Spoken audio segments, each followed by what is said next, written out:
kanindot og nagkainit nga mga eksena sa GMA Afternoon Prime Series nga Return to Paradise.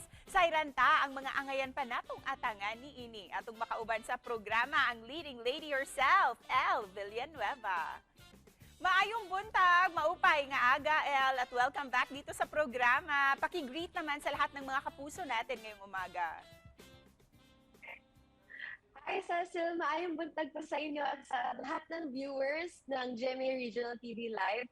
I'm very happy to be back here sa inyo.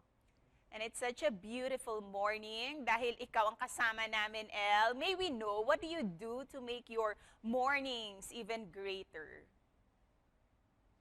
Actually, every time I wake up, I always thank God. That's number one. Important sa akin na maging grateful. Yung unang lalabas sa bibig ko every morning, dapat thank you, thank you. Mas kilalanin ka pa namin, Elle. And to make this morning even better, maglalaro tayo ng jojowain o totropahin game. So may mga babanggitin ako ng mga kapuso artists and then tell us your answer. So let's start.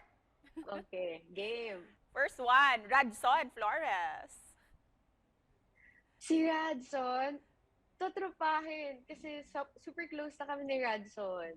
And how about Miguel Tan Felix? Si Miguel, totropahin din po. Although, napakabait po niya kay Isabel. Feeling ko masarap jowain si Miguel, pero may Isabel na siya. And close na din kami ni Miguel, kaya totropahin. And third one, how about si Jamir Zabarte? Si Jamir, bata pa po yan kaya totropahin. Baby boy. Baby boy. And this one, of course, the multimedia star himself, si Alden Richards. Naku, parang jojowain. Agree. Besides sa looks niya, parang pag nakita mo si Alden, parang napaka-gentleman. And, of course, last but not the least, si Derek Monasterio.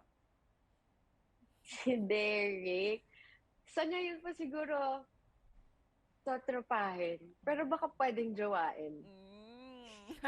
We'll see.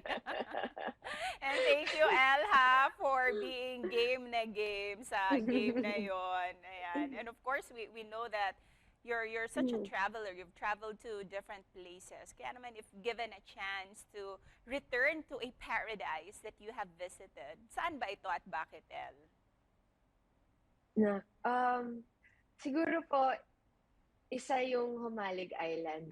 Gusto ko pong bumalik doon. Gusto kong dalhin yung family and friends ko sa Humalig and pakita sa kanila kung gaano kaganda yung islang yon and gaano hindi pa siya commercialized. Parang Virgin Island pa siya.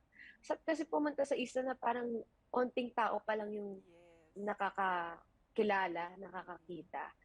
Ayun po. And speaking of paradise, you always take us to your paradise every afternoon. Itong Return to Paradise na series nyo.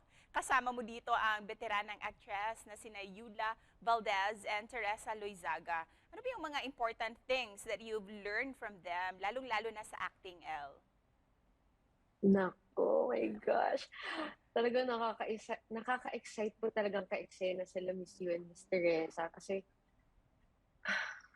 veterano na yan eh. Nagugulat ako kapag may mga lines silang nade-deliver. Yun din po yung natutunan ko sa kanila na parang ang dami palang pwedeng ways na iba to yung linya mo and ang daming ways na pwede mong i-approach yung eksena na to. How about your leading man, si Derek? How will you describe him during your tapings? Si Derek, syempre mabait. Tsaka talagang caring siya. Akala ko yung first impression ko sa kanya parang bad boy na masungit na parang akala ko hindi kami masyadong magkakasundo. And of course, lalong umiinit ang mga tagpo nyo sa Return to Paradise kasi nakahati na ang mga kapuso viewers sa love team ninyo dito. May team Eden Red at team Sabina Red. Ikaw, ano pa ba yung mga dapat abangan namin dito, Elle? Bukod po kay Eden, pati kay Sabina, bukod po sa kanilang pag-aaway at pag-aagawan, patikim pa lang po yun. Dahil ngayon na nasa Manila na si Eden at Red, di po natin alam yung mangyayari kung tatanggapin po ng mga pamilya namin yung si Eden o si Red. Paganda ng paganda talaga ang mga eksena nyo sa Return to Paradise. Kaya naman, imbitahin mo na, El, ang lahat ng mga kapuso natin na abangan kayo every afternoon. Hello mga kapuso, abangan niyo po ang Return to Paradise. 3:25 p.m. po yan sa GMA Afternoon Prime. Marami pa po kayong makikitang may init na eksena. At sana na-enjoy niyo po ang RTP dahil naghirapan po talaga namin to. Uminit, bumagyo, lumamig man. Talagang game na game pa din po kami magtrabaho dito. Ayan. At congratulations sa inyo, El, sa patuloy na pag-arangkada ng ratings ng Return to Paradise. Dagang salamat! Maraming salamat po sa inyo. Bye-bye. Bye!